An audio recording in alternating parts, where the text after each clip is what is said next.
أعوذ بالله من الشيطان الرجيم. بسم الله الرحمن الرحيم. ثم أنشأنا من بعدهم قرنا آخرين فأرسلنا فيهم رسولا منهم أن اعبدوا الله ما لكم من إله غيره أفلا تتقون. وقال الملأ من قومه الذين كفروا وكذبوا بلقاء الآخرة وأترفناهم في الحياة الدنيا ما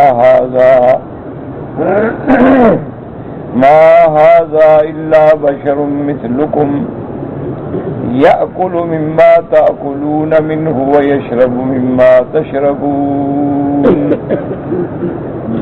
ولئن أطعتم بشرا مثلكم إنكم إذا لخاسرون.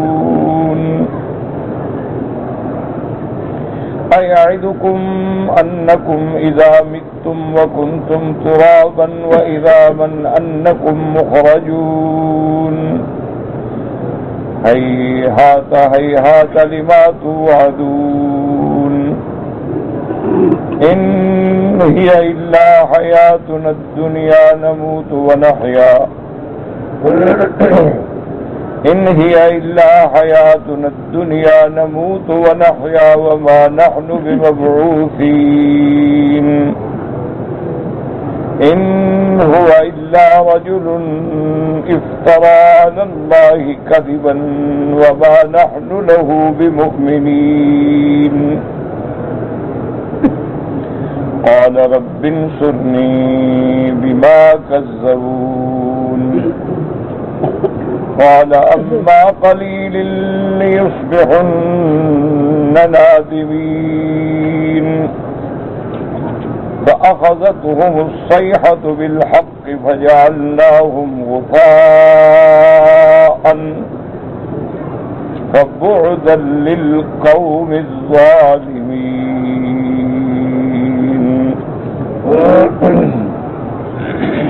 اللہ تبارک و تعالی نے کلام مقدس کی ان آیات میں قصہ حضرت نوح علیہ السلام اور ان کی قوم کے بعد کا ذکر فرمایا کہ ان کے بعد پھر ہم نے ایک اور قوم بھیجی. اب ان آیات مبارکہ میں اللہ نے اس قوم کا نام نہیں لیا، صرف یہ ارشاد فرما دیا کہ ثم انشأنا من بعدهم قرنا آخرین، کہ ان کے بعد ہم نے ایک اور نسل پیدا فرمائی. اس لیے علماء کرام بعض تو فرماتے ہیں کہ اس سے مراد قوم عاد ہے، اور بعض علماء فرماتے ہیں کہ نہیں، اس سے مراد قوم سمود ہے، کیونکہ اللہ تبارک و تعالی نے آخر آیات میں فرمایا ہے کہ فَأَخَذَتْهُمُ الصَّيْحَةُ، ان کو ایک آواز سے مارا گیا، کہ جبریل امین علیہ السلام نے اللہ کے حکم سے آ کے ایک چیخ ماری، وہ سب مر گئے. تو یہ عذاب الصیحہ جو ہے یہ قوم سمود پہ آیا ہے. قوم عاد پہ اللہ تبارک و تعالی نے ہوا بھیجی. اما عاد فاہلکوا بريح صرصر عاتیہ. قوم سمود کے بارے میں آیا کہ فاخذتهم الصیحہ، کہ ان کو اللہ تبارک و تعالی نے صیحہ کہتے ہیں ایک زوردار آواز، اس سے اللہ نے ان کو ہلاک کیا. تو اس لیے بعض علماء فرماتے ہیں کہ اس آیات میں مراد قوم سمود ہے، کیونکہ فَأَخَذَتْهُمُ الصَّيْحَةُ کا ذکر جو ہے وہ آخر آیات میں موجود ہے. بعض علماء نے فرمایا کہ نہیں، ہم صیحہ سے مراد وہ آواز نہیں لیتے، بلکہ مراد ہے عذاب. اب وہ عذاب جو ہے ہوا کا ہو، وہ آواز جو ہے طوفان کا ہو، اور وہ آواز جو ہے چیخ کا ہو، جس قسم کا بھی ہو، اللہ کا عذاب ہے، اللہ نے ان کو ہلاک کر دیا. اسی طرح آپ اس بات کو غور کریں، اللہ کے قرآن میں تفکر و تدبر کریں، اور آپ پہلے پڑھ چکے ہیں الحمدللہ کہ جن چیزوں کو اللہ نے بقائے انسانیت کا ذریعہ بنایا ہے، اس لیے اللہ نے فرمایا کہ وَأَنزَلْنَا مِنَ السَّمَاءِ مَاءً بِقَدَرٍ، ہم نے آسمان سے پانی اتارا، اندازے کے مطابق پانی نہ ہو بندے مر جائیں، کیونکہ پانی کے بغیر کوئی جاندار زندہ نہیں رہ سکتا۔ اللہ نے ہر جاندار کو جو زندگی بخشی ہے اس کا سبب پانی بنایا ہے، وَجَعَلْنَا مِنَ الْمَاءِ كُلَّ شَيْءٍ حَيٍّ۔ اسی طرح آپ اگر دیکھیں فلکیات کا علم دیکھیں، مطالعہ کریں، تو بڑے بڑے قرات ہیں جو اس زمین سے 10 گنا بڑے ہیں، 20 گنا بڑے ہیں، لیکن وہاں آبادی نہیں ہے، کیونکہ کسی میں ہوا نہیں، کسی میں پانی نہیں۔ اسی لیے آپ دیکھتے ہیں نا کہ جو غواص ہوتے ہیں، جو تیراک لوگ ہوتے ہیں اور سمندروں میں اور دریاؤں میں غواصی کرتے ہیں، تو وہ اپنا آکسیجن سلنڈر ان کو ساتھ رکھنا پڑتا ہے کہ نیچے ان کو ہوا نہیں ملتی۔ اسی طرح اگر آپ بہت زیادہ بلندی پہ چلے جائیں تو جیسے جیسے آپ بلند ہوتے جائیں گے آکسیجن گھٹتا جائے گا۔ اس لیے ڈاکٹر ہدایت کرتے ہیں کہ کوئی اگر دل کا مریض ہے تو ہوائی جہاز کا سفر نہ کرے، کیونکہ اس کو آکسیجن کی ضرورت ہے، اور جو جہاز بلند ہوگا آکسیجن کم ہوتا جائے گا۔ تو معنی یہ ہوا کہ ہوا اور پانی جو ہے یہ انسان کی بنیادی ضروریات ہیں، ان کے بغیر وہ زندہ ہی نہیں رہ سکتا۔ اسی لیے آپ نے سابقہ آیات میں بڑی تفصیل سے پڑھا ہے کہ ہم نے پانی اتارا فَأَنشَأْنَا لَكُمْ بِهِ جَنَّاتٍ، پھر اس پانی سے ہم نے تمہارے لیے باغ اگائے، ان میں کھجوریں ہیں، ان میں انگور ہیں، تمہارے لیے فواکہ ہیں، تمہارے لیے غذا ہے، ہم نے تمہارے لیے درخت پیدا کیا، اس درخت میں ہم نے تمہارے لیے تیل رکھا ہے، اس کو تم کھاتے بھی ہو، لگاتے بھی ہو۔ اسی لیے اللہ نے تمہارے لیے جانور پیدا کیے، ان جانوروں کی تمہیں گوشت کی بھی ضرورت ہے، دودھ کی بھی ضرورت ہے، بال پرداری کی بھی ضرورت ہے، ہر قسم کے اللہ نے جانور پیدا فرما دی، کیونکہ اسباب ظاہری کی حد تک ان کے بغیر بندہ زندہ نہیں رہ سکتا۔ اچھا زمین نہ ہو تو کیسے زندہ رہے گا؟ آپ کا مکان ہے، دیواریں ہیں، چھت نہ ہو تو آپ کیسے رہیں گے؟ بارش میں دھوپ میں کیا کریں گے؟ تو اللہ نے سارے انتظام فرمائے کہ وَجَعَلْنَا مِنَ السَّمَاءِ سَقَفًا مَحْفُوظًا، کہ ہم نے کیسی تمہارے اوپر چھت بنا دی ہے، ایسی محفوظ، ایسی مضبوط اور ایسی بلند و بالا کہ اس میں کوئی حل ترى من فطور، اس میں کیا تمہیں کوئی نقص نظر آتا ہے، کوئی سوراخ نظر آتا ہے؟ یہ جو آج کل ایک سائنس کا مسئلہ ہے کہ بھائی یہ جو ہمارے گیسز ہوتے ہیں ان کی وجہ سے اوپر اس میں سوراخ ہے، وہ آسمانوں میں نہیں ہے، وہ تو آسمانوں سے بہت نیچے کی بات ہے۔ تو اس لیے ہمیشہ یاد رکھیں کہ اب اللہ کی قدرت کا نمونہ دیکھیں کہ جو چیز ہماری حیات کا سبب ہے اللہ چاہے تو اسی کو ہماری ہلاک کا سبب بنا دے، کہ ہم ہوا کے بغیر زندہ نہیں رہ سکتے، اللہ چاہے تو ہوا کو عذاب بنا دے۔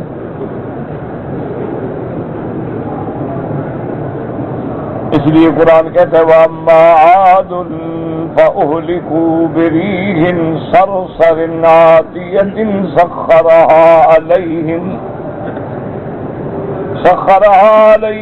7 لَيَالٍ و8 أَيَّامٍ حُسُومًا فَتَرَى الْقَوْمَ فِيهَا صَرْعَىٰ۔ اللہ فرماتے ہیں کہ ہم نے قوم عاد پہ ہوا بھیجی 8 دن، تیز ایسی شدید ہوا بھیجی ایسی تیز ہوا بھیجی کہ وہ ہوا ان کو زمین سے اٹھا کے اوپر لے کے الٹ کے مار دیتی. ایسے قوم پڑی تھی جیسے کھجوروں کے ٹنڈ پڑے ہوتے.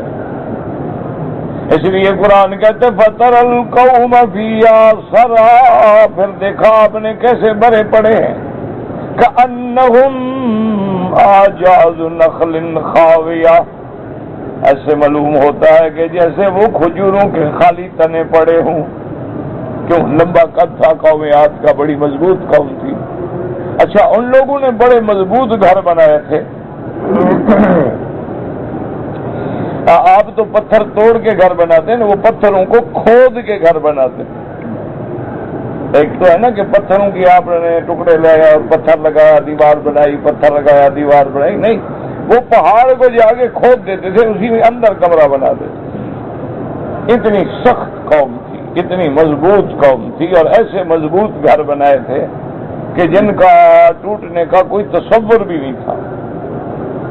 اور ویسے بھی وہ اتنے مضبوط لوگ تھے کہ جو ایک بڑا پتھر ہمارے 10-20 آدمی نہ اٹھا سکے وہ اکیلا اٹھا لے.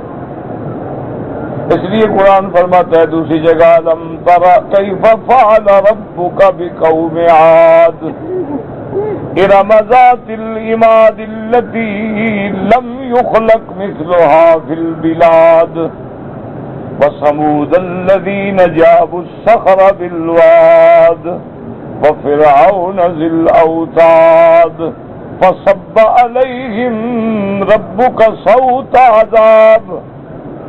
اللہ نے فرمایا میرے محبوب، کیا انہوں نے نہیں دیکھا ہے کہ ہم نے قوم عاد کے ساتھ کیا کیا، ہم نے قوم سمود کے ساتھ کیا کیا. ہم نے فرعون، وہ میخوں والا فرعون جس کو اپنی سلطنت پہ ناز تھا، اپنے ملک پہ ناز تھا، اپنی طاقت پہ ناز تھا اور غرور تھا اور لوگوں کے ہاتھوں پاؤں میں میخیں گڑوا دیتا تھا، اس کے ساتھ ہم نے کیا کیا، کیسے ہم نے عذاب کے کوڑے برسائے. لیکن بات یہ ہے کہ انسان جو ہے نا وہ بڑا ناشکرا. تو اس لیے اب دیکھیں کہ ہوا ہماری زندگی کا ذریعہ ہے، لیکن اللہ نے ہوا کو ہماری ہلاکت کا ذریعہ بنا دیا. پانی ہمارے زندہ رہنے کا سبب ہے، اللہ نے قوم نوح کو پانی میں غرق کیا اور فرعون کو بما لشکر کے پانی میں غرق کر دیا. پانی موت کا سبب بن گیا. اسی طرح دیکھیں کہ مٹی جو ہے وہ ہماری اصل ہے، بنیاد ہے، جس سے ہمیں پیدا کیا گیا کہ منہا خلقناکم وفیہا نعیدکم ومنہا نخرجکم تارۃ اخری. اور کہیں فرماتی ومن آیاتہ ان خلق لکم من تراب ثم انتم بشر تنتشرون. ہم نے تمہیں مٹی سے پیدا کیا اور جب اللہ نے چاہا تو مٹی کو ہمارے لیے عذاب بنا دیا کہ قوم لوط پہ وہ پکی ہوئی مٹی کے پتھر برسائے گئے. اس لیے قرآن نے بتایا فجعلنا عالیہا سافلہا وَأَمْطَرْنَا عَلَيْهِمْ حِجَارَةً مِّن سِجِّيلٍ. ہم نے جہنم کی آگ میں مٹی سے پکے ہوئے پتھر جو ہے ان پہ برسا دیے. اسی طرح اللہ تبارک و تعالی نے اصحاب فیل پہ کیا فرمایا؟ فرماتی ہیں ترمی علیہم بحجارۃ من سجیل فجعلہم کعصف مأکول. تو اس لیے اللہ یہ واقعات بیان کرتے ہیں کہ میری قدرتوں کو پہچانو. میں چاہوں تو اسی چیز کو تیری حیات کا ذریعہ بنا دوں اور میں چاہوں تو اسی چیز کو تیری فنا کا ذریعہ بنا دوں. میری شان فعال لما یرید ہے، یفعل ما یشاء ویحکم ما یرید. میں جو چاہوں کر دوں. اس لیے اللہ نے قرآن میں یہ سارے واقعات ذکر کیے ہیں کہ ہم اس سے عبرت پکڑیں. بڑی بڑی قومیں، طاقتور قومیں، دولت والی قومیں، قوت والی قومیں، شوکت والی قومیں، جنہیں اپنے عادت پہ، اپنی طاقت پہ ناز تھا، جب اللہ ناراض ہوا تو وہ ساری طاقت، سارا گھمنڈ، سارا غرور جو ہے اللہ نے خاک میں ملا دیا. اس لیے اللہ تبارک و تعالی نے پہلے ہمیں حضرت نوح علیہ السلام کی قوم کا واقعہ بیان فرمایا اور اس کے بعد اب واقعہ بیان فرماتے ہیں قوم عاد یا قوم سمود۔ فرماتے ہیں فَأَرْسَلْنَا فِيهِمْ رَسُولًا مِّنْهُمْ أَنِ اعْبُدُوا اللَّهَ مَا لَكُم مِّنْ إِلَٰهٍ غَيْرُهُ أَفَلَا تَتَّقُونَ۔ اللہ نے فرمایا ہم نے ان میں رسول بھیجا ان میں سے، تو اس لیے ہمیشہ یاد کریں کہ پیغمبر جو ہے وہ جن سے بشر سے ہوتے ہیں، جن سے انسان سے ہوتے ہیں۔ اللہ تبارک و تعالیٰ ان میں سے بھیجتے ہیں، ان کی قوم میں سے بھیجتے ہیں، ان کے قبیلے میں سے بھیجتے ہیں۔ جیسے سب سے افضل امام الانبیاء سیدنا محمد مصطفیٰ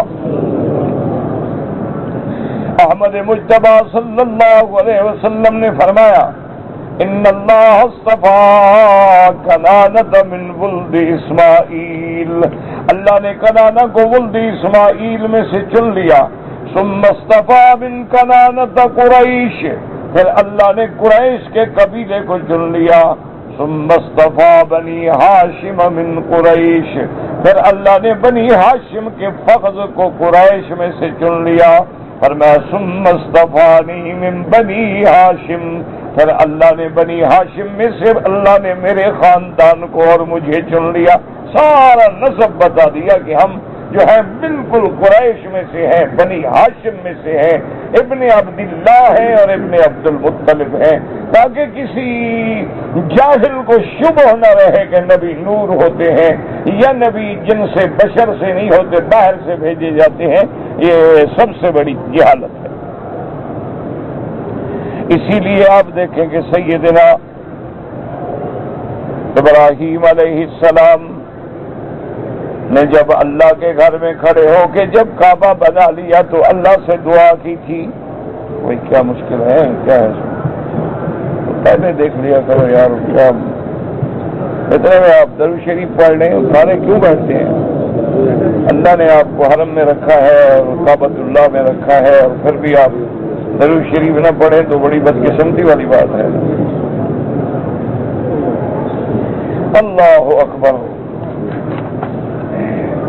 اب اس لیے سیدنا ابراہیم نے کیا دعا مانگی تھی کہ ربنا وبعث فیہم رسولا منہم، اللہ ان میں سے نبی بھیج۔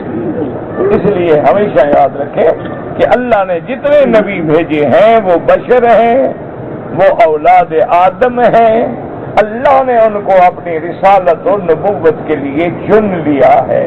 یہ جاہلوں کی بات ہوتی ہے کہ نبی نور ہیں، اللہ کے نور کا ٹکڑا ہے، یہ باتیں جو ہیں یہ جاہلیت ہے اور کفر تک لے جاتی ہے۔ جو انبیاء کی بشریت جو ہے وہ منصوص ہے، وہ قرآن سے ثابت ہے۔ بشریت کا انکار جو ہے وہ اللہ کے قرآن کا انکار۔ دیکھیں فرماتے ہیں فَأَرْسَلْنَا فِيهِمْ، ہم نے ان میں رسول بھیجا، رسولا منہم، ان میں سے رسول بھیجا۔ اس نے کیا دعوت دی؟ ان اعبدوا اللہ، قوم اللہ کی عبادت کرو۔ ما لکم من الہ غیرہ، جس کے سوا کوئی معبود برحق نہیں۔ افلا تتقون، کیا تم اللہ سے نہیں ڈرتے ہو کہ اللہ کو چھوڑ کے غیروں کی عبادت کرتے ہو، اللہ کے شریک بناتے ہو؟ اللہ تبارک و تعالیٰ کو چھوڑ کے تم جا کے بتوں کے دروازے پہ گرتے ہو، تم جا کے انسانوں کے آگے جھکتے ہو، تم زندہ مردوں کے آگے جھکتے ہو۔ فرمایا ہم تو صرف یہی دعوت دینے آئے ہیں کہ ما لکم من الہ غیرہ۔ اب اگر قوم عاد ہے تو رسول حضرت ہود ہیں، اور اگر قوم سمود ہے تو پھر حضرت صالح علیہ السلام ہے۔ فرماتی ہیں وقال الملأ من قومه الذين كفروا وكذبوا بلقاء الآخرة وأطرفناهم في الحياة الدنيا۔ اللہ نے فرمایا ان کی قوم کے سردار جو تھے جنہوں نے کفر کیا، جنہوں نے جھٹلایا لقائے آخرت کو، اللہ کے ملنے کو جھٹلایا، قیامت کی تکذیب کی، اور اللہ نے فرمایا حال یہ ہے کہ وَأَتْرَفْنَاهُمْ فِي الْحَيَاةِ الدُّنْيَا، اور ہم نے ان کو دنیا کی زندگی میں ہر قسم کا آرام بخشا، دولت دی، عزت دی، اولاد دی، لیکن وہ بگڑ گئے۔ کہنے لگے ما ھذا الا بشر مثلکم، کہنے لگے اپنی قوم سے خبردار اس کی بات نہ ماننا، تمہارے جیسا انسان ہے، یہ تو انسان ہے، بشر ہے، نبی نہیں ہو سکتا ہے۔ اللہ نے نبی بھیجنا تھا تو فرشتہ بھیجتا، نوری مخلوق بھیجتا، بشر جو ہوتا ہے وہ نبی نہیں بن سکتا ہے۔ تو اس لیے وہ بشریت کے قائل تھے، نبوت کے منکر تھے، اور آج ہمارا جاہل جو ہے وہ نبوت کا تو قائل ہے، بشریت کا منکر ہے۔ بات ایک ہے، کان یوں پکڑو یا یوں پکڑو۔ ان کا بھی دماغ یہی تھا کہ بشر نبی نہیں بن سکتا، اور ان کا بھی دماغ یہی ہے کہ نبی تو ہے بابا لیکن بشر نہیں ہو سکتا، یہ تو اللہ کا نور ہے۔ اس لیے کہنے لگی ما ھذا الا بشر مثلکم یأکل مما تأکلون منہ ویشرب مما تشربون۔ اب قرآن کو سمجھیں کہ جب بشر ہے یہ کھاتا ہے جیسے تم کھاتے ہو، یہ پیتا ہے جیسے تم پیتے ہو۔ بھئی جب بشر ہے تو کھائے گا، انسان ہے تو انسان کو تو اللہ نے لوازم رکھا ہے نا، بھوک بھی لگے گی، پیاس بھی لگے گی، تو پھر اس جملے کے بڑھانے کی آخر کیا ضرورت تھی؟ ایک بات کہہ دی کہ تمہارے جیسا بس بشر ہے، انسان ہے، کافی ہے۔ جب انسان ہے تو کھائے گا بھی، پیے گا بھی، لیکن پھر قرآن کیوں کہتا ہے یأکل مما تأکلون منہ ویشرب مما تشربون، یہ کھاتا ہے ان چیزوں میں سے جن کو تم کھاتے ہو، اور پیتا ہے جیسے تم پیتے ہو۔ اس جملے کا بڑھانے کا مقصد یہ تھا کہ کوئی بڑا آدمی نہیں، جیسے تم سوکھی موکی روٹی کھاتے ہو یہ بھی تو اسی طرح کھاتا ہے، جیسے تم عام سادہ پانی پیتے ہو اسی طرح، اس کے لیے کوئی علیحدہ پانی، علیحدہ کھانے کا انتظام بھی نہیں ہے، کوئی بڑا آدمی بھی نہیں کہ ہم اس کو نبی مان لیں۔ کہ اللہ نے اگر انسانوں کو نبی بنانا تھا تو پھر کسی بڑے آدمی کو بناتے جس کے پاس دولت ہوتی، پیسہ ہوتا، یہ تو نہیں کہ وہ غریب ہوتا، وہ بھی وہی کھانا کھاتا جو تم کھاتے ہو، وہی پانی پیتا جو تم پیتے۔ اس لیے مکے والے بھی کہتے تھے کہ لولا نزل هذا القرآن على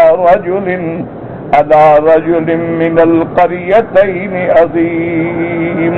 مکے والے بھی کہتے تھے کہ اگر اللہ نے نبی بنانا بھی تھا تو پھر اللہ نے مکے اور طائف کے کسی بڑے آدمی کو نبی کیوں نہیں بنایا، سردار کو کیوں نہیں بنایا؟ اللہ نے آمنہ کے لال، اللہ نے عبداللہ کے بیٹے کو جن کے گھر میں دولت نہیں، پیسہ نہیں، قوت نہیں، شوکت نہیں، جنود نہیں، نوکر نہیں، ملازم نہیں، پھر ان کو نبی کیوں بنایا؟ یہی بات وہ بھی کہہ رہے ہیں کہ بابا یہ تو بالکل سادہ انسان ہے اور بالکل غریب انسان ہے، وہی کھاتا ہے جو تم کھاتے، وہی پیتا ہے جو تم پیتے، تو اس کو ہم نبی کیسے مان لیں؟ وَلَئِنْ أَطَعْتُمْ بَشَرًا مِثْلَكُمْ إِنَّكُمْ إِذًا لَخَاسِرُونَ۔ اور قوم کے سردار کہنے لگے اگر تم نے اپنے جیسے ایک غریب آدمی کو نبی مان لیا اور اس کی اطاعت کرنے لگ گئے تو پھر تو تم بالکل گھاٹے میں پڑ گئے۔ کہ کیا دیکھ کے مان رہے ہو؟ کیا ان کے پاس ہے؟ کیا چیز ہے جو تمہیں فائدہ ہو جائے گا؟ اس لیے اپنی قوم کو سمجھا رہے ہیں، اور اس کے بعد انہوں نے کہا کہ عجیب بات یہ ہے کہ وہ نبی اَیَعِدُکُمْ أَنَّکُمْ إِذَا مِتُّمْ، اور پھر وہ نبی تم کو ڈراتا ہے، تمہیں خوف دلاتا ہے کہ جب تم مر جاؤ گے، مٹی ہو جاؤ گے، تمہاری ہڈیاں بھی گل جائیں گی، اس کے بعد تم دوبارہ نکالے جاؤ گے۔ عجیب بات ہے کہ بھی جب ہم مر جائیں گے، اور اچھا اس میں دو لفظ ہیں، غور کریں، اَیَعِدُکُمْ أَنَّکُمْ إِذَا مِتُّمْ وَكُنْتُمْ تُرَابًا وَعِظَامًا، تم مٹی ہو جاؤ گے اور ہڈیاں، کیا مانا؟ کیونکہ پہلے گوشت گلتا ہے نا، تو پھر وہ ہڈیوں کا ہیکل رہ جاتا ہے، پھر جب کچھ مدت گزرتی ہے تو پھر وہ ہڈیاں بھی گل جاتی ہیں، تو اس لیے پہلے تراب کا ذکر کیا پھر عظام کا ذکر کیا۔ اَیَعِدُکُمْ أَنَّکُمْ إِذَا مِتُّمْ، اذا متم وکنتم ترابا وعظاما، کہ تم ہو جاؤ گے مٹی اور ہو جاؤ گے ہڈیاں۔ کیا مانا کہ جب گوشت تمہارا گل جائے گا تو باقی کیا بچے گا؟ ہڈیاں، اور پھر جب مدت گزرے گی تو وہ ہڈیاں بھی پوسیدہ ہو کے گل جائیں گی۔ اس لیے ایک کافر میرے آقا رحمت دو جہاں سیدنا محمد الرسول اللہ صلی اللہ علیہ وسلم کی خدمت میں آیا اور آ کے کہنے لگا کہ یا رسول اللہ یہ ہڈی دیکھ رہے ہیں اپنے؟ اور میں ہاں۔ کہنے لگا یہ میں قبرستان سے لے آیا ہوں، کسی مردے کی ہڈی ہے، اس کے بارے میں آپ کا عقیدہ ہے کہ یہ دوبارہ زندہ ہوگا؟ تو ہمیں کہ ہاں نعم بالکل زندہ ہوگا۔ اس لیے قرآن پاک نے فرمایا اولم یر الانسان انا خلقناہ من نطفۃ فاذا هو خصیم مبین۔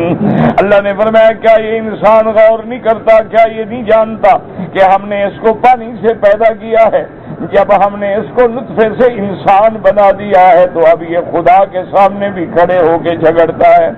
ضرب لنا مثلا ونسی خلقہ قال من یحیی العظام وہی رمیم۔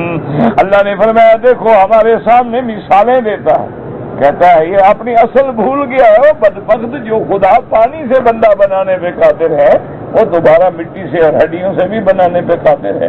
ہمیں کہتا ہے کہ دیکھو جی یہ ہڈی جب گل جائے گی مٹی ہو جائے گی، ریزہ ریزہ ہو جائے گی، اس سے پھر اللہ اٹھائیں گے، اور پھر یہ کیسے پتہ لگے گا کہ یہ مولوی مکی کی مٹی ہے یا مدنی کی مٹی ہے یا عربی کی مٹی ہے یا اجمی کی مٹی ہے؟ اس لیے اللہ پاک نے اس کے بعد جواب فرمایا، اللہ پاک نے فرمایا نسی خلقہ قال من یحیی العظام من یحیی العظام وہی رمیم۔ اللہ نے فرمایا میرا مدنی ان کو جواب دے قل یحییھا الذی انشأھا اول مرۃ وہو بکل خلق علیم۔ آپ ان کو کہہ دیں کہ وہی اللہ اس کو اٹھائے گا جس نے پہلے پیدا کیا ہے، اور پھر اللہ اتنے علم والا ہے کہ اس کو مخلوق کے ذرے ذرے کا علم ہے، تمہیں پتہ نہ ہو لیکن اللہ تو جانتا ہے نا کہ کس کی مٹی کہاں ہے اور کس کی مٹی کہاں، اس کے آگے تو ہر چیز ہے اور چھپی ہوئی ہے نہیں۔ اس لیے قوم کو ڈرانے لگے سردار کے دیکھو نبی تمہیں ڈراتا ہے کہ تم مر جاؤ گے، پھر ہڈیاں بن جاؤ گے، پھر تم دوبارہ اٹھائے جاؤ گے، عجیب بات ہے۔ ایسے کہنے لگے ہائی ہاتھ لما توعدون۔ ہائی ہاتھ کا معنی ہوتا ہے محاورتاً بڑی دور کی بات ہے، بڑی دور کی بات ہے جس سے وہ ڈراتا ہے۔ یار یہ کو بات ہے، بھلا مر جائیں گے، سینکڑوں سال گزر گئے، جو مر گیا کوئی واپس آیا ہے؟ بھلا آج تک ہزاروں سال گزر گئے ہیں، تو ہم جب مر جائیں گے تو کہاں سے واپس آ جائیں گے؟ بس مر گیا تو خلاص مر گیا۔ اس لیے کہتے ان ہی الا حیاتنا الدنیا نموت ونحیا وما نحن بمبعوثین۔ وہ کہنے لگے کہ یاد رکھو بس زندگانی یہی زندگانی ہے دنیا کی، مرتے ہیں کوئی پیدا ہوتے ہیں، کچھ مر رہے ہیں ایک دن میں، ہزاروں مر جاتے ہیں، ہزاروں پیدا ہو جاتے ہیں۔ بابا جب مر گئے ہم پھر دوبارہ نہیں اٹھائے جائیں گے، تو بس ایسے باتیں کرتے ہیں۔ یہ کوئی عقل میں آنے والی بات بھی ہے؟ بڑا مر جائیں گے مٹی ہو جائے گی پھر بندے بن جائیں گے، کیسے ہو سکتا؟ ان هو الا رجل افترى على الله كذبا وما نحن له بمؤمنين۔ کہنے لگے یہ بندہ جو ہے یہ تو اللہ پہ جھوٹ بولتا ہے۔ دیکھو اللہ کو مان رہے ہیں، اللہ کو مانتے تو اللہ کے بھیجے ہوئے رسول کو نہ مان لیتے، لیکن کہتے ہیں یہ بندہ تو نعوذ باللہ اللہ پہ جھوٹ بولنے والا ہے، ہم اس کو کبھی رسول نہیں مانیں گے، کبھی نبی نہیں مانیں گے۔ اب پیغمبر جب ان کے ایمان سے مایوس ہو گئے تو اللہ سے دعا کی، قال رب انصرنی بما کذبون۔ انہوں نے دعا کی میرا مولا میری مدد کر۔ تو اب نوح علیہ السلام نے کس سے دعا مانگی تھی؟ بس یہی سبق سیکھنے کے لیے یہ واقعے آئے ہیں۔ حضرت ہود نے پھر کس سے دعا مانگی اور حضرت صالح نے کس سے دعا مانگی، وہ یہی مسئلہ سمجھ لو کہ مانگنا کس سے ہے؟ اللہ سے ہے۔ استغاثہ کس سے ہے؟ اللہ سے ہے۔ ندا کس کو ہے؟ اللہ کو ہے۔ پکارنا کس کو ہے؟ اللہ کو ہے. توکل کس پہ ہے؟ اللہ پہ ہے. مدد کس سے چاہنی ہے؟ اللہ. یہی سبق پڑھانے کے لیے اللہ نے نبی بھیجے ہیں. لیکن افسوس یہ ہے کہ آج قومیں اتنی عقیدے میں تباہ ہو گئی ہیں کہ خدا کو بھی مانتے ہیں، کبھی حضرت علی کو پکارتے ہیں، کبھی پیر کو پکارتے ہیں، اور بعض لوگ جو ہے سیاسی طور پہ کافروں سے مدد مانگتے ہیں. انا للہ و انا الیہ راجعون. اگر مومن کو یہ یقین کامل ہو جائے کہ ہم نے کس سے مانگنا ہے، اللہ سے، اور مدد کرنے کی طاقت کس کو ہے؟ اللہ کو. یہ یقین دلوں میں بیٹھ جائے تو سارے مسئلے حل ہو جائیں. کہ وَمَن نَّصْرُ إِلَّا مِنْ عِندِ اللَّهِ. مدد کس سے آئے گی؟ تو جب اللہ کو ہم ناراض کر لیں تو پھر کہاں سے آئے گی؟ ایک موٹی بات یاد رکھو، کافر ہمارا دوست نہیں، دشمن ہے. دشمن تو مدد کرے گا نہیں. اچھا، اللہ کو ہم نے ناراض کر لیا ہے تو مدد کہاں سے آئے؟ باقی یہ بات یاد رکھا کرو کہ بعض لوگوں کا اشکال ہوتا ہے کہ چلو بھائی، جو اللہ کے راستے میں تکلیفیں اٹھا رہے ہیں، مر رہے ہیں، مصیبتوں میں ہیں، جیلوں میں ہیں، مشقتوں میں ہیں، امت الناس خراب ہو جائیں تو پھر عذاب عام آ جاتا ہے، پھر سب رگڑے جاتے ہیں. اس کی مثال یوں سمجھنے کے دیکھیں نا، جب آگ جل جائے تو پہلے اگر آپ کسی گیلی لکڑی کو آگ لگائیں تو آگ نہیں لگتی، لیکن جب آگ جل رہی ہو پھر گیلی ڈالو تو چاہے پانی والی ڈالو تو چاہے خشک ڈالو تو چاہے کپڑا ڈالو تو چاہے کچھ ڈالو، سب کو آگ پکڑ لیتی ہے. تو اسی طرح جب اللہ کا عذاب اجتماعی طور پہ آتا ہے تو اس میں جو صالحین ہیں وہ بھی ہمارے گناہوں کی وجہ سے رگڑے جاتے ہیں. پھر قیامت والے دن اللہ ان کو ان کے درجات دیں گے. وہ تو اللہ ان کو ان کے صبر کا بدلہ بھی دیں گے، درجات بھی دیں گے، لیکن دنیا میں اسی لیے واقع آتا ہے کہ حضرت سلیمان علیہ السلام کے زمانے میں قحط پڑ گئی تو لوگوں نے استدعا کی کہ حضرت صلاۃ استسقاء پڑھ کے اللہ سے بارش مانگیں. حضرت سلیمان علیہ السلام نے حکم دیا کہ فلاں وقت فلاں دن جو ہے ہم سب نکلیں گے میدان میں اور جا کے اللہ سے مانگیں.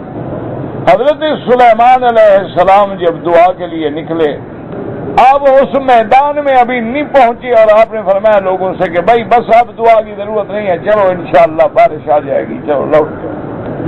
تو ساتھیوں نے پوچھا کہ حضرت ساری مخلوق اکٹھی ہوئی اور آپ نے دعا بھی نہیں مانگی استسقاء کے لیے اور واپس آ گئے.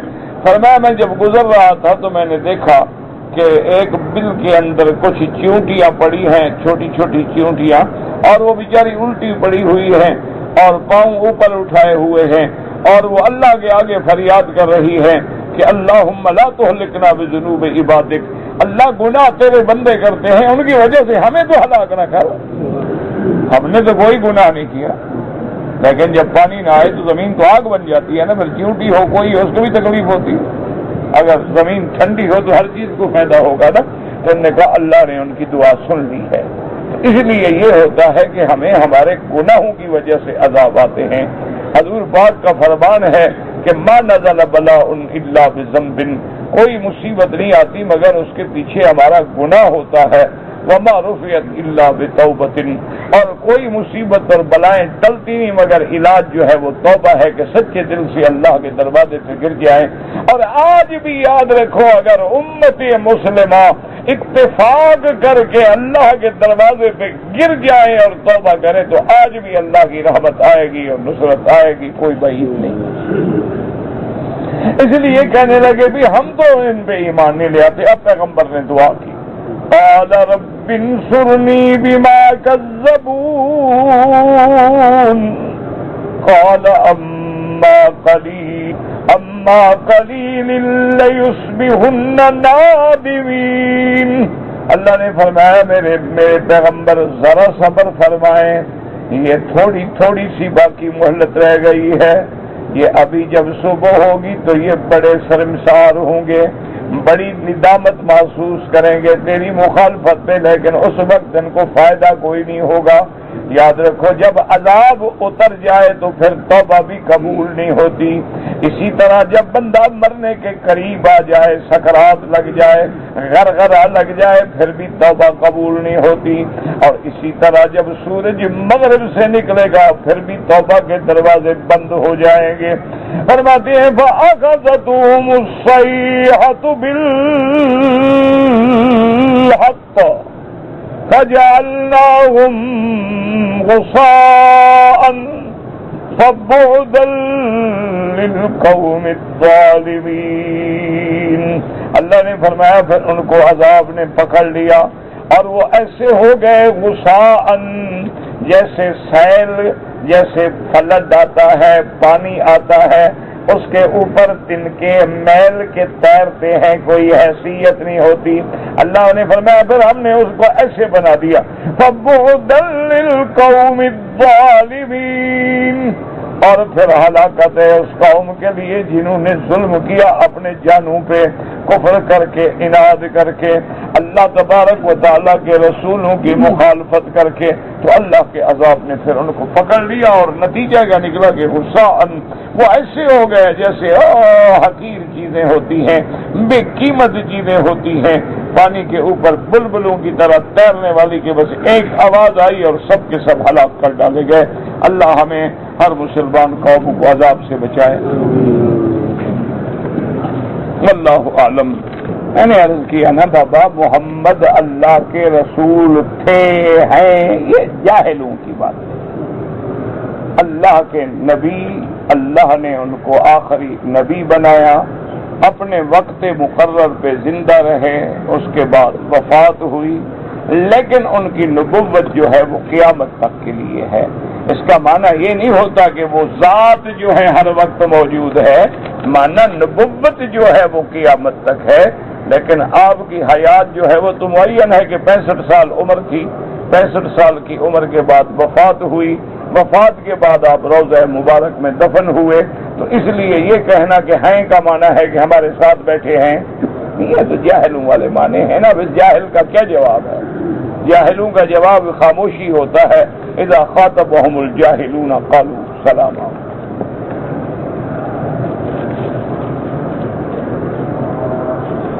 کہتے ہیں کہ ایک علامہ صاحب نے فرمایا ہے،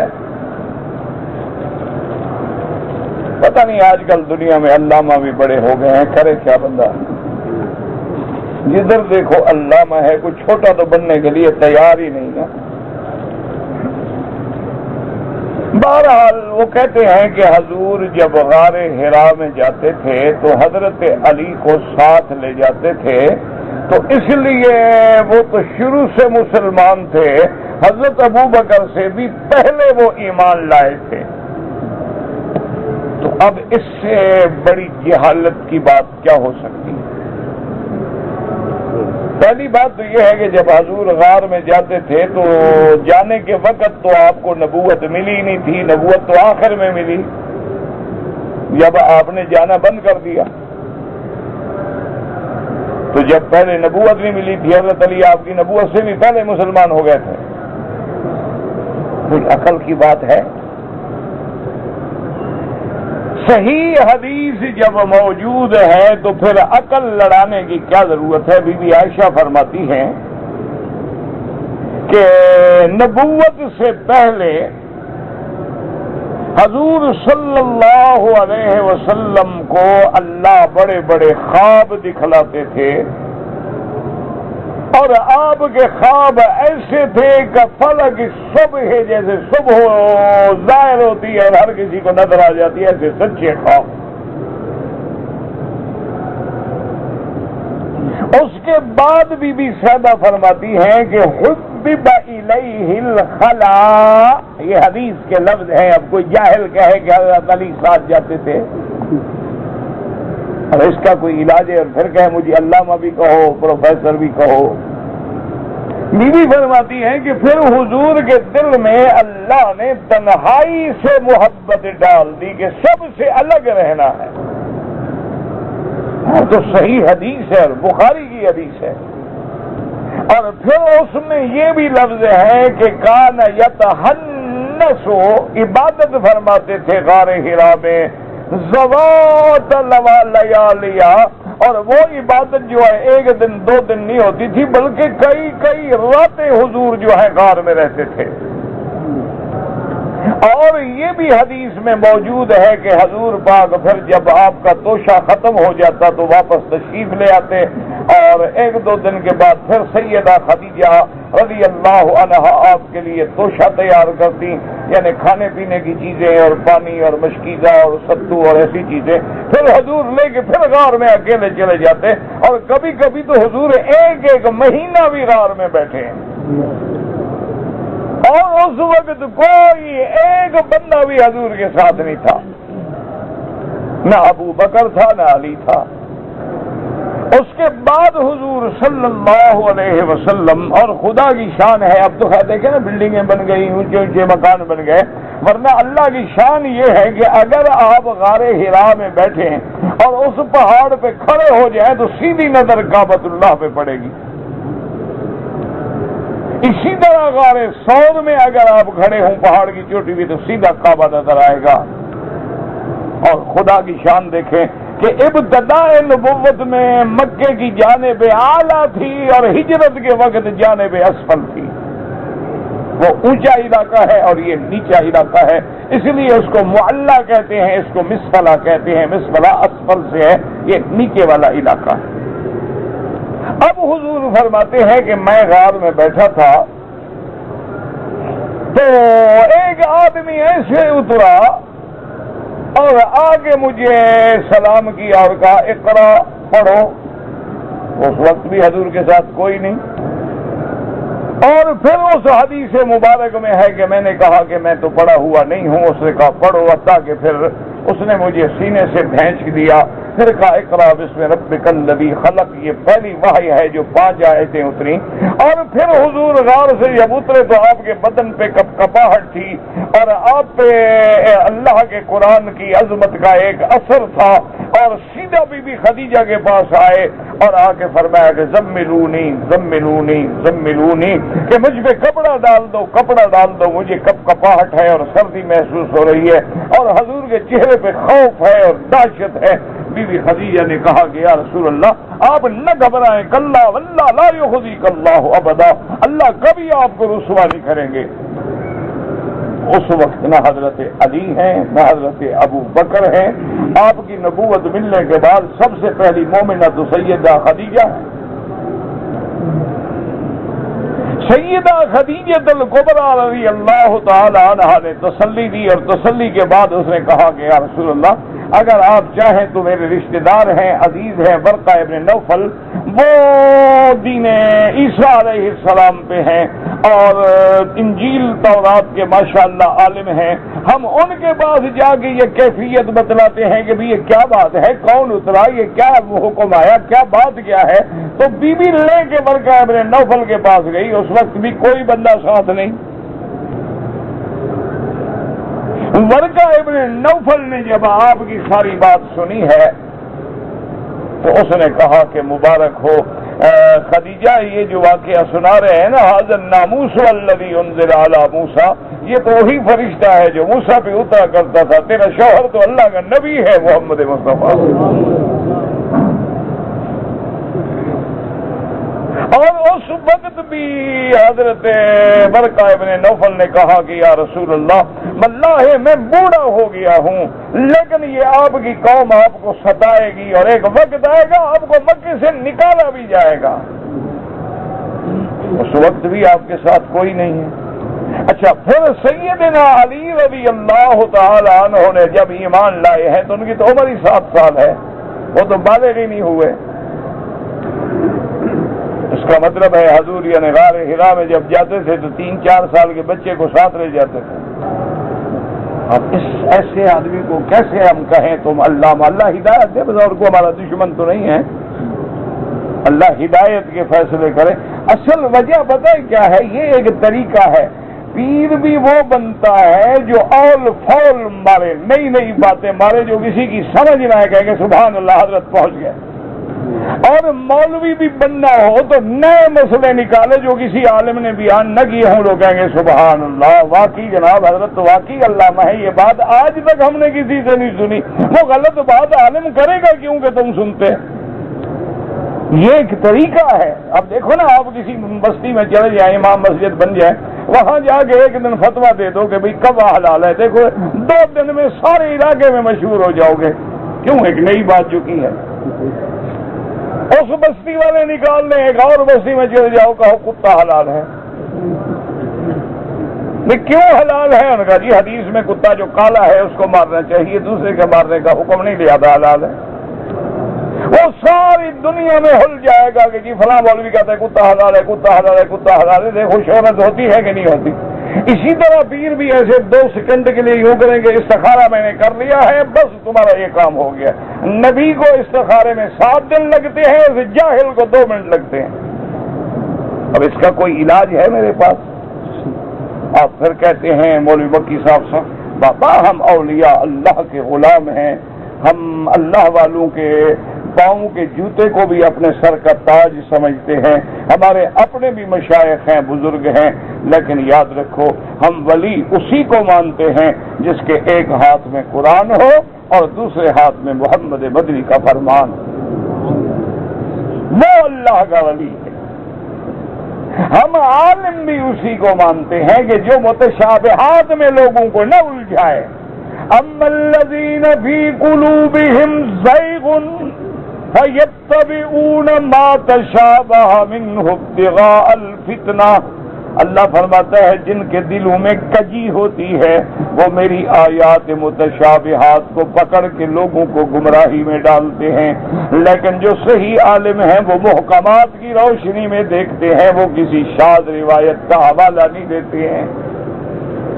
اس لیے مفسرین نے اسرائیلی روایات کے بڑے بڑے عجیب عجیب واقعات لکھے ہیں، لیکن ساتھ بتا دیتے ہیں کہ روایہ اسرائیلیہ ہے، یہ بنو اسرائیل کی روایات ہیں، لا نصدق ولا نکذب، ہم اس کی تصدیق بھی نہیں کر سکتے، تکذیب بھی نہیں کر سکتے، پتہ نہیں حقیقت کیا ہے۔ جن لوگوں نے اللہ کی تورات کو بدل ڈالا ہے ان کی روایت پہ کیا اعتبار ہے؟ میں نے ایک دفعہ ایک میرے دوست تھا میرا دوست، بہرحال اب دیکھو اللہ کے حرم میں میں انکار نہیں کرتا، دوست اچھے بھی ہوتے ہیں برے بھی ہوتے ہیں، ہر قسم کے ہوتے ہیں، اور وہ جناب بڑا ٹھیک ٹھاک مولوی بھی تھا، پڑھا لکھا بھی تھا، علم بھی تھا، مطالعہ بھی زبردست تھا اس کا، اور شیعہ کا بہت بڑا مانا ہوا مولوی تھا۔ کبھی کبھی ہم ملتے تھے اور میرا بڑا احترام کرتا تھا، بہرحال مر گیا، جو بھی ہوا ٹھیک ہے، چلا گیا۔ تو کہنے کا مقصد یہ ہے میرے عزیز کے بات کو سمجھیں تو اس کو ایک دن میں نے کہا، اکٹھے ہوئے ہم ٹرین میں، ایک دن میں نے کہا بات سنو یار، یہ حضرت حسین کا جو واقعہ ہے کرب و بلا کا، شہادت حسین کا جو واقعہ ہے، یہ دلائل کی روشنی میں آپ کیا کہتے ہیں؟ میں نے کہا دیکھیں نا کہ آپ ہر سال لوگ گھوڑا نکالتے ہیں اور حضرت کی یاد میں اس کو سجاتے ہیں اور ان پہ کپڑے ڈالتے ہیں اور تیروں کے نشان بناتے ہیں، تو تاریخ تو یہ کہتی ہے کہ سیدنا حسین رضی اللہ تعالی عنہ نے مدینے سے کرب و بلا کا سفر جو ہے وہ گھوڑے پہ کیا ہی نہیں، وہ تو سفر آپ نے اونٹنی پہ کیا ہے، آپ تو گھوڑے پہ چڑھے ہی نہیں، تو تم نے اونٹ کو چھوڑ کے یار یہ گھوڑا کہاں سے نکال لیا؟ ایک بات یہ، میں نے کہا دوسری بات مجھے یہ سمجھ نہیں آتی کہ جب دونوں مقابلے پہ تھے تو ایک طرف آل رسول تھے، اہل بیت محمد مصطفیٰ تھے، کیا اس کو عذاب ہے؟ کیوں چھیڑ رہے ہو گئی؟ کیا بلا ہے؟ انا للہ و انا الیہ راجعون۔ اب ہمارے مقدر میں یہ لکھا ہے، کیا کریں؟ ایک وہ اس کے سیل خراب ہوتے ہیں، ایک ہمارے مہندس اللہ کا فضل ہے عقل سے فارغ ہوتے ہیں، اب کیا کرے یار؟ بنانے کے بجائے بگڑ ہی رہا ہے، بنا تو نہیں میرے خیال میں۔ بہرحال جی تو اس کو میں نے پوچھا، میں نے کہا اچھا مجھے ایک بات سمجھاؤ، تم پڑھے لکھے آدمی ہو، مولوی ہو اور ٹھیک ٹھاک تمہارا مطالعہ بھی ہے۔ میں نے کہا دیکھو جب قرب و بلا میں مقابلہ تھا تو ایک جانب تھے حضرت حسین ٹھیک ہے، آپ کا عائلہ، فیملی. اور دوسری طرف جو تھے وہ لوگ تھے یزید کی فوجی زیاد اور شمر ذو الجوشن کے ساتھی. میں نے کہا یہ اسی طرح مقابلہ تھا یا نہیں؟ بالکل. میں نے کہا جو حضرت حسین کے ساتھ تھے وہ ماں سوائے خواتین کے سارے شہید ہو گئے. مردوں میں حضرت زین العابدین بچے تو وہ بیمار تھے، وہ خیمے کے اندر تھے، ان میں چلنے کی طاقت بھی نہیں تھی. کہتے ہیں ہاں جی بالکل ٹھیک ہے. تو میں نے کہا یہ روایت کس نے کی، یہ قصہ سارا کس نے سنایا؟ حضرت حسین والے شہید ہو گئے، مخالف جو ہیں ان کی روایت کا اعتبار نہیں ہوتی. یزیدی ہیں، یزید کی فوج کا پھر کیا اعتبار ہے؟ تو یہ قصہ سارا کہاں سے بن گیا 3 میل لمبا؟ اور کہتے ہیں مکی صاحب اتنی باریکیاں یار کیوں ڈھونڈتے رہتے ہو؟ نہ سننے والوں کو پتا ہے نہ کہنے والوں کو پتا ہے. ہماری روزی بنی ہوئی ہے، تمہیں کیا تکلیف ہے؟ کہنے لگا سننے والے جو ہیں وہ بھی اسی طرح ہے کہ جیسے ایک حافظ تھا وہ میری طرح ہوگا کوئی نالائق حافظ. وہ قرآن پڑھ رہا تھا رمضان شریف میں اور قرآن غلط پڑھ رہا تھا. کبھی سورت بقرہ میں ہو تو کبھی جناب سورت اسراء میں پہنچ جائے، کبھی 15ویں میں ہو تو کبھی 25ویں میں پہنچ جائے. پیچھے ایک حافظ حیران ہوا دیکھا یار یہ تو کوئی عجیب قرآن پڑھ رہا ہے، یہ کیسا قرآن ہے؟ کبھی یہ بقرہ میں ہے، پھر انعام میں ہے، پھر مائدہ میں ہے، پھر نساء میں ہے. اس بیچارے نے ایک آیت کے بعد بتایا، پھر دوسری آیت کے بعد بتایا، وہ جناب چپ کر کے پھر اپنا شروع کر دے، وہ پھر بتایا، وہ پھر شروع کر دے. آخر اس کے بعد اس نے کہا کہ بابا جھگڑا نہ کرو، نصف لی و نصف اللہ ھذا قوم جاہلون اللہ اکبر. اس نے کہا جو مجھے پیسے ملیں گے آدھے تمہیں دے دوں گا آدھے میں دے دوں گا. جاہل قوم ہے، مجھے پڑھنے دو جیسے میں پڑھ رہا ہوں. تو جب قومیں جاہل ہو جائیں تو پھر اللہ میں ایسے ہی ہوں، پھر کیا کریں؟ نہ ایمان سے کہو، خدا کے کعبے میں کھڑے ہو، چھوڑ دو اس بات کو کہ مولوی مکی کہہ رہا ہے. مولوی مکی کیا ہے؟ ٹکے کا بھی نہیں ہے. آپ خدا کے کعبے میں ہیں، اللہ نے آپ کو عقل دیا ہے. ایمان سے کہیں کوئی شریف آدمی عقل والا یہ بات مان سکتا ہے کہ حضور تشریف لائے خواب میں اور انہوں نے مجھے کہا کہ میں تو اس ملک سے ناراض ہوں، نہیں آؤں گا. پھر میں نے منت کی، انہوں نے کہا اچھا میں تمہارے مدرسے میں آؤں گا لیکن شرط یہ ہے کہ میری ہوائی جہاز کے آنے جانے کی ٹکٹ کا انتظام بھی تم کرو گے. ایمان سے کہو یہ کوئی عقل کو بات لگتی ہے؟ خدا کے لیے خدا کے کعبے میں ہو انصاف کا، یعنی اللہ کے نبی کو آنے جانے کے لیے ہوائی جہاز کی ٹکٹ سے. اب یہ فرق نہیں بتایا نہیں کہ پتہ نہیں یہ لائن کون سی اختیار کرے. یعنی کمال یہ ہے کہ وہ جب بیان کرے لوگ رو رہے ہیں کہ حضور ٹکٹ لے کے آ رہے ہیں، اور بعض لوگوں نے پیسے جمع کرایا مولوی صاحب کو کہ حضور کو جی ٹکٹ لینی ہے نا ہمارے پیسے سے لینا، مہربانی کریں. انا للہ و دعا کرو اللہ اس کو بھی ہدایت دے، اللہ ہمیں بھی ہدایت دے. وہ ہمارا دشمن تو نہیں ہے، ہمارا مخالف ہے، وہ رقبہ چھین لیا ہمارا، ہماری زمین اس نے چھینی ہوئی ہے. دکھ لگتا ہے کہ حضور کی امت کو گمراہ نہ کرو، حضور کی امت کو عذاب میں نہ ڈالو، غلط مسئلے نہ سنایا کرو. اللہ کو قیامت میں ہم نے جواب دینا ہے. کہتے جی کہ ایک مولوی کہتا تھا کہ حضور نے فرمایا میری امت کے لوگ زیادہ ہوں گے، ہم زیادہ ہیں. تو اس وقت دنیا کی آبادی 6 ارب ہے، مسلمان ان میں 1 ارب 20 کروڑ ہیں، تو زیادہ کون ہوئے؟ پھر وہ حق پہ ہوئے کیونکہ زیادہ ہیں. وہ کہتا ہے مثال دے رہا ہے، وہ کہتا ہے کہ بابا دیکھو جتنی دنیا میں پارٹیاں ہیں، تبلیغی والے ہیں، دیوبندی ہیں، اہل حدیث ہیں، یہ سلفی حضرات ہیں، یہ حضرات ہیں، وہ کہتے ہیں یہ تو تھوڑے ہیں، اکثریت تو ہمارے ساتھ ہے، ہم زیادہ ہیں. تو زیادہ تو کافر ہیں دنیا میں، تو پھر اس کی کیا دلیل ہوگی؟ وہ مانا ہے حضور نے فرمایا کہ مجھے اللہ نے آخر میں بھیجا ہے، مجھے عمر بھی تھوڑی دی ہے لیکن باقی انبیاء کے مقابلے پہ میری امت زیادہ ہوگی. یہ مانا نہیں ہوتا کہ زیادہ ہونا کوئی دلیل ہو حق کی، کیونکہ مکے میں جب حضور تھے، حضور تھوڑے تھے یا کافر تھوڑے تھے؟ حضور کے ساتھ تو صرف 40 مسلمان تھے، جب ہجرت فرمائی ہے تو کل 80 مسلمان تھا.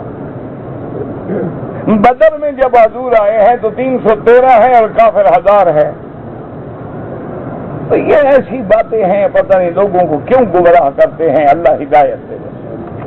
بھائی میں تو ان کے لیے بھی دعا کرتا رہتا ہوں، وہ چاہے مجھے گالی دیں، مجھے بد دعا کریں، جو مرضی آئے کریں، لیکن سچی بات یہ ہے میں تو دل سے دعا کرتا ہوں کہ یا اللہ یہ لوگ بیچارے پٹڑی سے اتر گئے ہیں، ان کو ہدایت عطا فرما، ان سے کام لے لے، دین پہ لگا دے، اچھے کام میں لے لے۔